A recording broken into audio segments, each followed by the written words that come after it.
gun owners as well.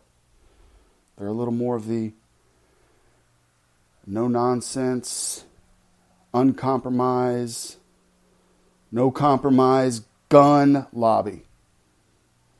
But Buckeye Firearms is what I'm reading right now.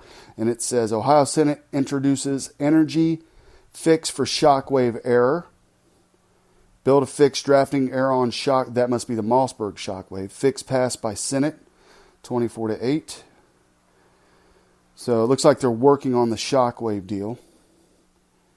Past legislative activity. And we could go through all that. That talks about House Bill 228, which was huge. It was huge last year. It was actually, House Bill 228 was actually vetoed by Governor Kasich, but he was overridden. Vetoes can be overridden by a supermajority, right? So there are new bills, gun legislation coming down the pike. September the 17th, the 133rd General Assembly was back in session. And I was, the other day, flipping through Facebook, and I follow Ohio gun owners. And their executive director is Chris Dorr, a man by the name of Chris Dorr. And he does a lot of videos. If you're into guns, not into guns, whatever, I recommend following their Facebook page. They do a lot of videos. They've created a coalition. They're a band of brothers, and literally they're brothers. Minnesota, I believe Iowa, Ohio. They're all brothers who fight for gun rights. No compromise. They just had a rally down in Columbus a couple Saturdays back. Hundreds of people showed up to help support the Second Amendment.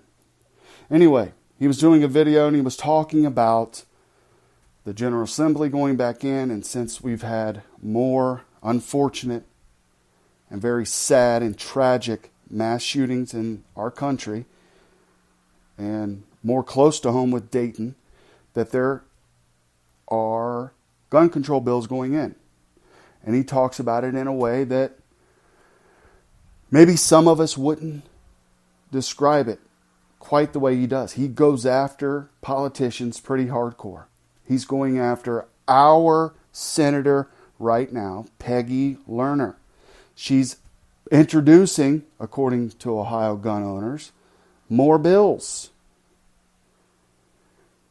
More anti-gun bills, and she is a Republican. Here's Chris Dorr from Ohio Gun Owners. She is the Republican sponsor on House Bill 184, 183, and 182 for Governor DeWine. Now, those bills are respectively red flag gun confiscation with ex parte hearings.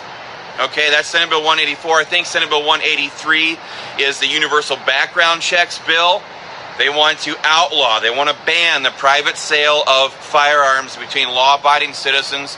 I think that bill, from what I understood during the testimony on that bill, and I'm going to go back in my notes here, but it was kind of brought out in committee that there's not even exceptions in there for, like, giving a firearm to your sister or brother. And Peggy Lerner is joined in that bill sponsoring by State Senator Cecil Thomas. This guy's the biggest dummy in the entire Ohio State House. Actually, I can't quite say that. There's quite a few of them. They would probably compete very well for the title of dumbest legislator. But he stood up there and tried to tell the committee that, well, absolutely, we should be making sure that we are running background checks on our sisters and our brothers and stuff like that when we transfer firearms.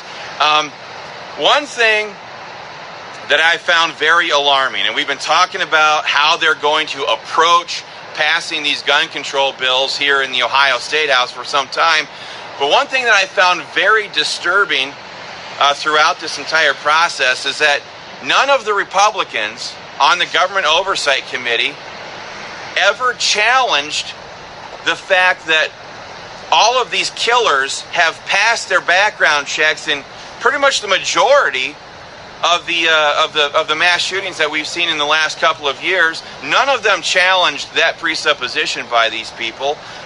None of the Republicans ever said anything like, oh, Do you think we should also eliminate gun-free zones since statistics have proven, since the stats have proven that the majority of these mass killings happen in gun-free zones? No, there was a lot of banter back and forth about the different details in the bills, but no Republican absolutely stood up and outright rejected the legislation. So I thought that was very alarming. One thing I want to... All right, so that was going off memory here, but that was the executive director of Ohio Gun Owners, describing some of what our state senator Peggy Lerner is doing at the State House.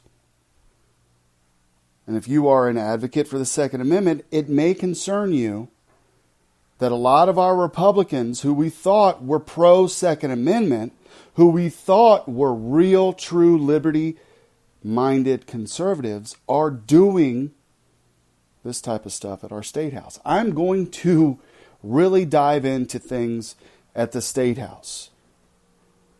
I'm really going to understand it. I may even take trips up there frequently just to check it out. I was up there a Friday or two ago, walking around with my family, just looking at things. It was a Saturday.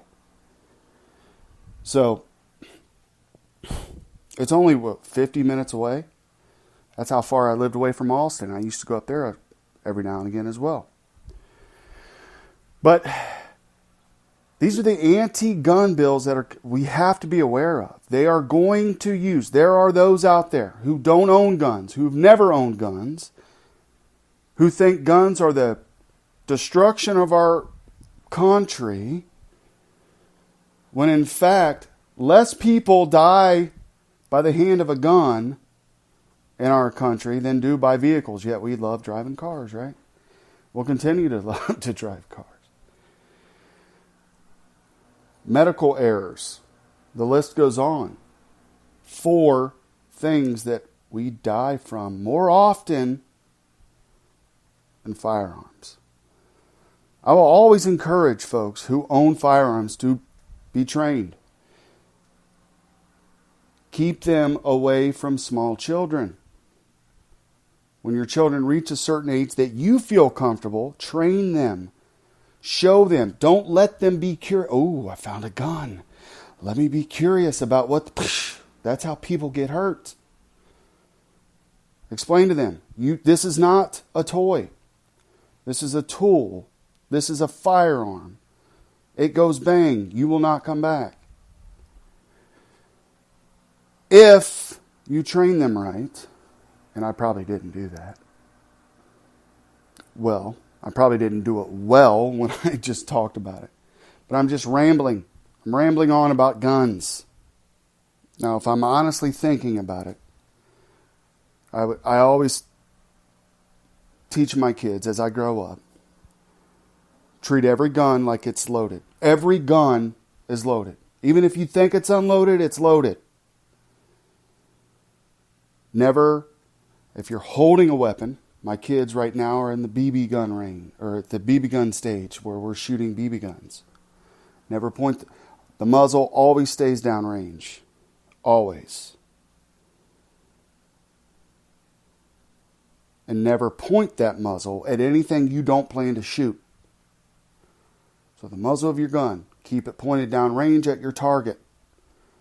Because that's what we're here to shoot at. That's what you need to shoot at. Do not flag everybody.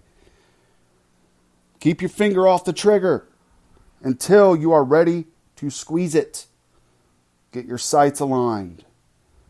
Understand, okay, there's my sight. That is what I'm going to shoot. Then you can move in and squeeze your trigger.